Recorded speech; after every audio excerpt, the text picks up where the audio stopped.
Brisk EV അവരുടെ ആദ്യത്തെ electric scooter അങ്ങനെ ഇന്ത്യയിൽ പ്രസന്റ് ചെയ്തിരിക്കുകയാണ്. ആക്ച്വലി നമ്മൾ ഡിസൈൻ വൈസ് നോക്കുമ്പോൾ ഒരു ഫ്യൂച്ചറിസ്റ്റിക് ഡിസൈൻ ആയിട്ട് തോന്നുന്നുണ്ട്. അപ്പോൾ ഇന്നത്തെ വീഡിയോ ഒക്കെ നോക്കാൻ പോകുന്ന കംപ്ലീറ്റ് ഡീറ്റെയിൽസ് ആണ്. ആ വണ്ടി എങ്ങനെയുണ്ട്, അതിന്റെ സ്പെക്ക്, അതിന്റെ പ്രൈസ്, എല്ലാ കാര്യം റിവീൽ ചെയ്തിട്ടുണ്ട്. അപ്പോൾ ഓരോന്നായിട്ട് നോക്കാം. കുറച്ച് ലെങ്തി വീഡിയോ ആയിരിക്കും, കാരണം വേറെ ഒന്നുമില്ല, എല്ലാം വളരെ ഇലാബറേറ്റ് ആയിട്ട് പറയുന്നുണ്ട്. അപ്പോൾ നമുക്ക് നേരെ വീഡിയോയിട്ട് പോകാം. ആ വീഡിയോ പോകുന്ന മുന്നേ ആയിട്ട് ചാനൽ ആദ്യമായിട്ട് കാണുന്ന ആൾക്കാരാണ് വീഡിയോ കാണുന്നെങ്കിൽ ഒന്ന് വീഡിയോ സബ്സ്ക്രൈബ് ചെയ്യുക, സപ്പോർട്ട് ചെയ്യുക. അതിനൊപ്പം തന്നെ ബെല്ലൈക്കൺ പ്രസ് ചെയ്യുകയാണെങ്കിൽ ഇങ്ങനത്തെ ഇൻഫർമേഷൻ നിങ്ങൾക്ക് ആദ്യമേ നോട്ടിഫിക്കേഷൻ വരികയും ചെയ്യേ. അപ്പോൾ ഓക്കെ ഫ്രണ്ട്സ്, അത് സമയം കളയാതെ നമുക്ക് നേരെ വീഡിയോയിട്ട് പോകാം. ഇപ്പോൾ ഇന്ത്യയിൽ നോക്കുകയാണെങ്കിൽ ധാരാളം ഒരു നല്ല ടൈറ്റ് കോമ്പറ്റീഷനാണ് ഇലക്ട്രിക് സെഗ്മെന്റ് നടന്നുകൊണ്ടിരിക്കുന്നത്. വേറെ ഒന്നുമല്ല, പുതിയ പുതിയ EV പ്ലേയേഴ്സ് വന്നുകൊണ്ടിരിക്കുകയാണ്. അതുമാത്രമല്ല പ്രൈസും കോമ്പറ്റീറ്റീവ് ആയിക്കൊണ്ടിരിക്കുകയാണ്. അപ്പോൾ ആ സമയത്താണ് ബ്രിസ്ക് EV എന്നുള്ള കമ്പനി അവർ ആദ്യമായിട്ട് ഇലക്ട്രിക് സ്കൂട്ടർ പ്രസന്റ് ചെയ്യുന്നത്. ഇത് ആക്ച്വലി വന്നിട്ട് ഹൈദരാബാദ് ബേസ്ഡ് ഒരു കമ്പനിയാണ്. അപ്പോൾ സ്റ്റാർട്ടപ്പ് കമ്പനി വേണമെങ്കിൽ പറയാം. പക്ഷേ അവരുടെ ഭാഗത്ത് നിന്ന് ആദ്യത്തെ ഇലക്ട്രിക് സ്കൂട്ടറാണ് ബ്രിസ്ക് EV എന്നുള്ളത്. അപ്പോൾ നമുക്ക് നേരെ വീഡിയോയിട്ട് പോകുമ്പോൾ നമുക്ക് ഡിസൈൻ വൈസ് ആദ്യം നോക്കാം. ഡിസൈൻ നമ്മൾ നോക്കുകയാണെങ്കിൽ ഫ്യൂച്ചറിസ്റ്റ് ഡിസൈനായിട്ട് തോന്നുന്നത്. എനിക്ക് പെട്ടെന്ന് കാണുമ്പോൾ വണ്ടി വന്നിട്ട് സിമ്പിൾ എനർജിയുടെ ഒരു കോപ്പിയായിട്ട് തോന്നുന്നുണ്ട്. കോപ്പി എന്ന് പറയാൻ പറ്റത്തില്ല, പക്ഷേ എവിടെയൊക്കെയോ സിമ്പിൾ എനർജിയും അത് ഒരു എവിടെയൊക്കെ ഡിസൈനൊക്കെ കുറേ കോപ്പി ആയിട്ടുണ്ട്. പക്ഷേ ഓവറോൾ നമുക്ക് നോക്കുമ്പോൾ നമ്മൾ TVS എൻടോർക്കിൻ്റെ ഒരു ഏകദേശം സിമിലാരിറ്റീസ് ആണ് തോന്നുന്നത്. കാരണം ഫ്യൂച്ചറിസ്റ്റ് ഡിസൈനാണ്, കാണുമ്പോൾ നല്ല ഭംഗിയുണ്ട് കാണാൻ.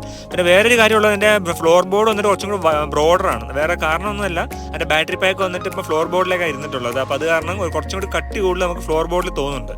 നമ്മൾ സീറ്റ് നോക്കുകയാണെങ്കിൽ സീറ്റ് ആക്ച്വലി ഫ്ലാറ്റ് ടൈപ്പ് അല്ല, ഒരു സ്റ്റെപ്ഡ് സീറ്റാണ്. നമ്മുടെ ബാക്കിലത്തെ സീറ്റ് വന്നിട്ട് ഒരു കുറച്ച് ഹൈറ്റ് കൂട്ടിയാണ് എൻ്റെ സീറ്റ് ഡിസൈൻ ചെയ്തിട്ടുള്ളത്. പിന്നെ ഹെഡ്ലൈറ്റ്സിൻ്റെ കേസ് നോക്കുകയാണെങ്കിൽ ഓൾ LED സെറ്റപ്പിലാണ് വരുന്നത്. അത് ഫ്രണ്ട് ഫെൻഡറിലാണ് പ്ലേസ് ചെയ്തിട്ടുള്ളത്. അപ്പോൾ കുറച്ചൊരു സ്പോർട്ടി ലുക്കാണ് വണ്ടി ഫീൽ ചെയ്യുന്നത്. നമ്മൾ വേറെ കാര്യമുള്ളത് തന്നെ ബെൽറ്റ് ഗാർഡ് കൊടുത്തിട്ടുണ്ട്. ആ ബെൽറ്റ് കൊടുക്കുമ്പോൾ നമുക്ക് മനസ്സിലാക്കാൻ കാര്യം എന്താണെന്നുള്ളത്. കാരണം വേറെ ഒന്നുമല്ല, PMSM ഒരു ബെൽറ്റ് ഡ്രിവൺ മോട്ടറാണ് വണ്ടിക്ക് വന്നിട്ടുള്ളത്. BLDC മോട്ടറല്ല, PMSM മോട്ടറാണ് വന്നിട്ടുള്ളത്.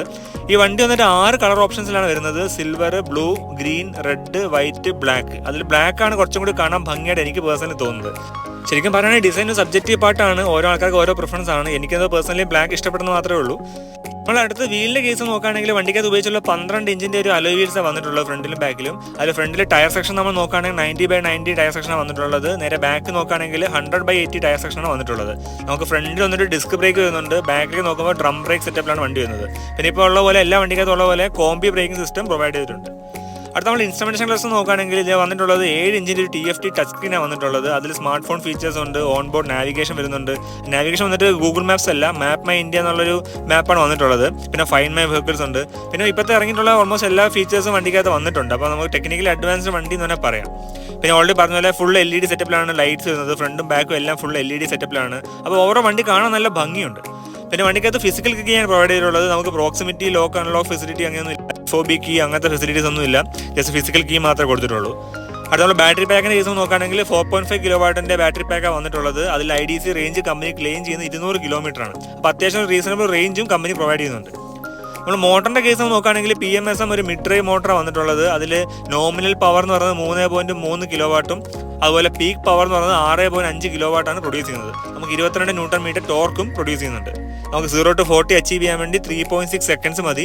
കമ്പനി ടോപ്പ് സ്പീഡ് ക്ലെയിം ചെയ്യുന്നത് 95 km/h ആണ്. പിന്നെ എല്ലാം ചോദിക്കാനുള്ള ഗ്രേഡബിലിറ്റിയാണ്. ആ കയറ്റം കയറുന്ന ആംഗിൾ എന്തുമാത്രം ഉണ്ടെന്ന് ചോദിക്കാറുണ്ട്. ഗ്രേഡബിലിറ്റി വന്നിട്ട് 18 ഡിഗ്രിയാണ് പ്രൊവൈഡ് ചെയ്തിട്ടുള്ളത്. നമുക്ക് വണ്ടിക്കകത്ത് 3 റൈഡ് മോഡ്സ് വരുന്നുണ്ട്. അതായത് eco, ride, brisk. 3 ride modes കൂടാതെ നമുക്ക് റിവേഴ്സ് മോഡും വരുന്നുണ്ട്.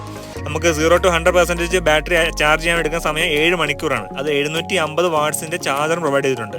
അപ്പോൾ 7 മണിക്കൂർ എന്ന് പറയുമ്പോൾ റീസണബിൾ ഒരു നല്ലൊരു ടൈമിംഗ് തന്നെയാണ്. 0 to 100 സാധാരണ വണ്ടികളൊക്കെ പറയാനുള്ള 0 to 80 ആണ്. ഇപ്പോൾ റീസെൻ്റ്ലി ചേതക്കിൻ്റെ വണ്ടി 3501 അനൗൺസ് ചെയ്തിട്ടുണ്ടായിരുന്നു.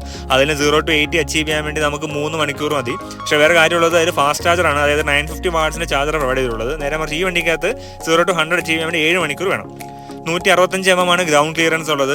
പിന്നെ 760 mm സീറ്റ് ഹൈറ്റും ഉണ്ട്. അപ്പോൾ വേറെ ഗുണമുള്ളത് നമുക്ക് ഷോർട്ടായിട്ടുള്ള ആൾക്കാർക്ക് വരെയൊക്കെ വണ്ടി ഈസി ആയിട്ട് ഹാൻഡിൽ ചെയ്യാൻ പറ്റും. മെയിൻലി ലേഡീസിനൊക്കെ നല്ലൊരു ചോയ്സ് ആയിരിക്കും എനിക്ക് തോന്നുന്നുണ്ട്. കാരണം 760 mm എന്ന് പറയുമ്പോൾ ഒരു സ്റ്റാൻഡേർഡ് ഒരു റീസണബിൾ ഒരു സീറ്റ് ഹൈറ്റ് ആണ് പ്രൊവൈഡ് ചെയ്തിട്ടുള്ളത്. പിന്നെ വണ്ടിയുടെ വെയിറ്റ് എന്ന് പറയുന്നത് 132 കിലോ ആണ് എൻ്റെ വെയിറ്റ്, ഓവറോൾ വെയിറ്റ് പറയുന്നത്. പിന്നെ വണ്ടിയുടെ ലോഡ് ക്യാരിങ് കപ്പാസിറ്റി നമ്മൾ പറയുകയാണെങ്കിൽ 180 കിലോ ലോഡ് ക്യാരിങ് കപ്പാസിറ്റിയും കമ്പനി വാഗ്ദാനം ചെയ്യുന്നുണ്ട്.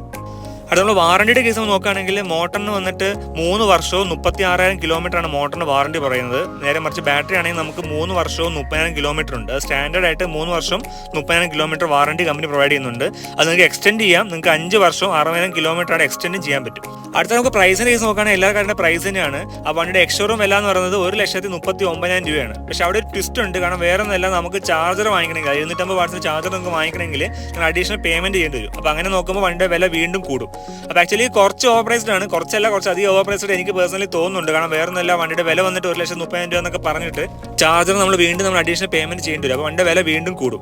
എനിക്കെന്തോ വണ്ടിയുടെ വില വന്നിട്ട് കുറച്ച് ഓവർ പ്രൈസ്ഡ് ആയിട്ട് തോന്നുന്നുണ്ട്. കാരണം വേറെ ഒന്നുമില്ല, നമുക്ക് ഇതേ ഒരു ഇതിലും കുറഞ്ഞ പ്രൈസിൽ നമുക്ക് ഇതിലും കൂടുതൽ ഫീച്ചേഴ്സ് ഉള്ള വണ്ടികൾ വേറെ കമ്പനികൾ പ്രൊവൈഡ് ചെയ്യുന്നുണ്ട്. അപ്പോൾ ആ സെഗ്മെന്റിലേക്ക് ബ്രിസ്ക് EV വരുമ്പോൾ കുറച്ചും കൂടി എക്കണോമിക്കൽ ഒരു പ്രൈസിംഗ് സെഗ്മെന്റിലേക്ക് വരേണ്ടതായിരുന്നു. കാരണം വേറെ കാര്യം കൂടി കമ്പനി പറഞ്ഞിട്ടുണ്ട്, ഈ 1,39,000 രൂപ എന്നുള്ളത് ഇൻട്രോഡക്ടറി പ്രൈസ് ആണ്. പ്രൈസ് വീണ്ടും കൂടാനാണ് ചാൻസസ് കൂടുതൽ. ചാൻസ് എന്നല്ല, വീണ്ടും എന്തായാലും കൂടും ഇൻട്രോഡക്ടറി പ്രൈസ് ആയതുകൊണ്ട്.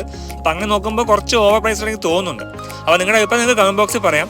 പിന്നെ വേറെ കാര്യമുള്ളത്, വണ്ടി വന്നിട്ട് സ്റ്റാർട്ടിങ്ങിൽ ഹൈദരാബാദ് മാത്രമാണ് അവൈലബിൾ ആയിട്ട് ഉണ്ടാവുള്ളൂ, കേരളത്തിലേക്ക് എന്ന് വരുന്നൊന്നും പറഞ്ഞിട്ടില്ല.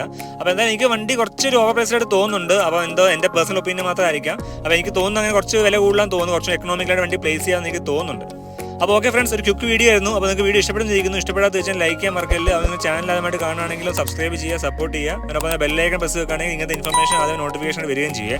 ഇപ്പോൾ ധാരാളം ന്യൂസാണ് EV സെഗ്മെന്റ് വന്നുകൊണ്ടിരിക്കുന്നത്, അതുകൊണ്ട് ഞാൻ ധാരാളം വീഡിയോസും ചെയ്യുന്നത്. അപ്പോൾ നിങ്ങൾക്ക് വീഡിയോ ഇഷ്ടപ്പെട്ടാൽ ഒന്ന് കമന്റ് ചെയ്യാനും മറക്കല്ലേ. അപ്പോൾ ഓക്കെ ഫ്രണ്ട്സ്, മറ്റൊരു ഇൻഫോർമേറ്റീവ് വീഡിയോ ആയിട്ട് ഇനിയും കാണാം. Till then Tata, bye bye, have A safe driving, take care.